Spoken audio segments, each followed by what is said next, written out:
Speaker Mike Johnson is indicating that there is insufficient evidence at the moment to begin formal impeachment proceedings against President Biden. That's according to the Washington Post, citing people who attended a closed-door meeting with House GOP moderates last week. Meanwhile, with just 4 days until a potential government shutdown, House Republicans unveiled their stopgap funding bill over the weekend to keep the government open.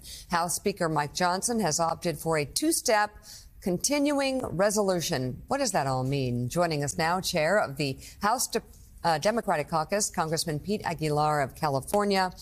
Are Republicans going to lead you guys out of a government shutdown? What is this two-step resolution? Well, it seems to us that two steps means two opportunities for them to shut down the government in the future. that kind of seems okay. That's kind of their plan here.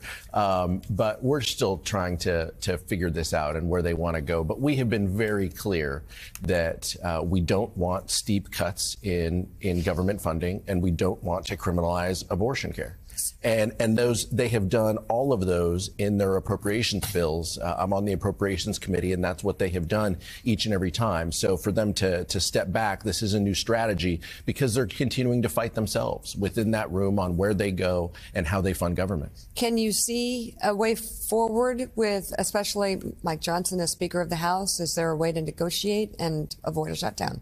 Well, we hope so. But we know that it's going to take both parties. We know it's going to be Democrats and Republicans who are going to avert a shutdown. That's always been the case. That was the case weeks ago before Republicans got rid of the last speaker. By the way, one of those things, one of the cardinal sins that the far right had said, the extreme right had said, is that he passed a continuing resolution with Democratic votes. It's always going to take Democratic votes to fund government. The sooner that our Republican colleagues work with us on these issues, the better off we'll all be. It takes them a little while to get there, though. So, Congressman, shifting topics slightly, the new speaker said in recent days in closed doors to GOP moderates, whatever that actually means, that he doesn't think there's sufficient evidence right now to really proceed with the impeachment inquiry into President Biden. At the same time, we saw Congressman Comer put out subpoenas for the president's brother, for the president's son, to testify in the next couple of weeks. What do you make of this? And do we think that the speaker actually is trying to be clever here by punting the impeachment inquiry deeper into an election year?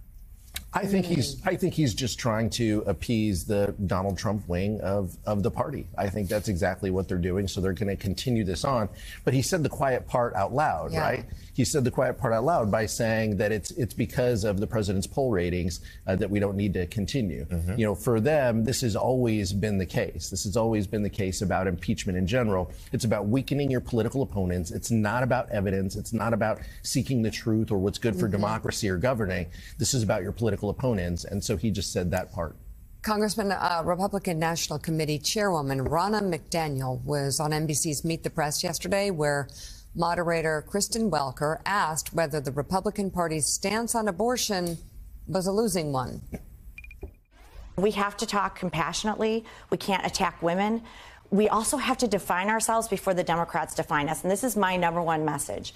If you're digging yourself out of a hole, you're going to lose. But if you go on TV and you say to the American people, listen, we all are passionate about this issue, and it's confusing right now. But in a time of consensus, can't we agree on reasonable limitations at 15 weeks when a baby feels pain?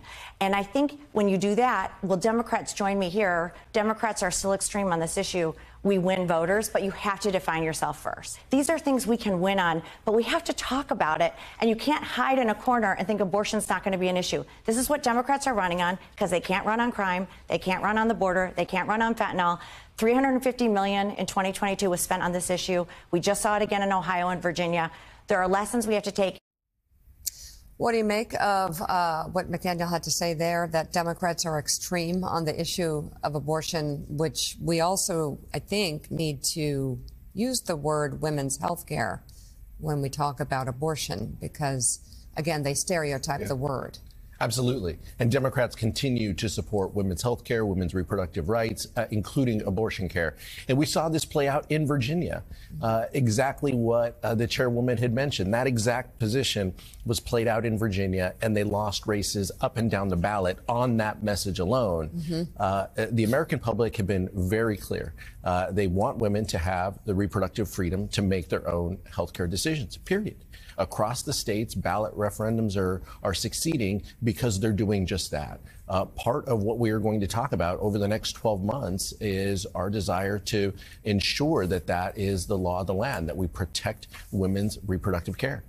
Congressman, talk about how one of the real problems is that when you deal with the so-called Freedom Caucus or the far right, is that some of them have goals like around women's health care or others that they are pro or con.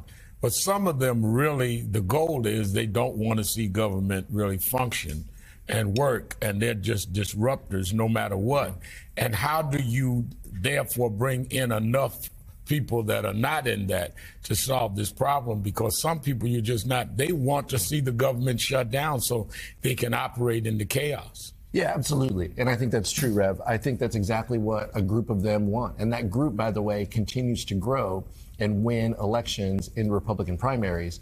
We saw this play out when Speaker McCarthy was negotiating with the most extreme members of his party, when he lowered that motion to vacate a rule that, by the way, cost him his job. He also put some of these members on the Appropriations Committee, bowing to them and acknowledging that he needed to put them on the Rules Committee. He needed to give them prominent positions in committees. And that's been part of the chaos. It's been fueling the chaos because some of these folks just don't want to get to yes. We know that it's going to be bipartisanship, Democrats and Republicans coming together to fund government, to do big things, the infrastructure bill, all of these accomplishments that we've been able to complete have been in a bipartisan way. And there's an element within the Republican Party that just doesn't want to govern. Chair of the House Democratic Caucus, Congressman Pete Aguilar, thank you very much for being on the show this morning. Nice to see you.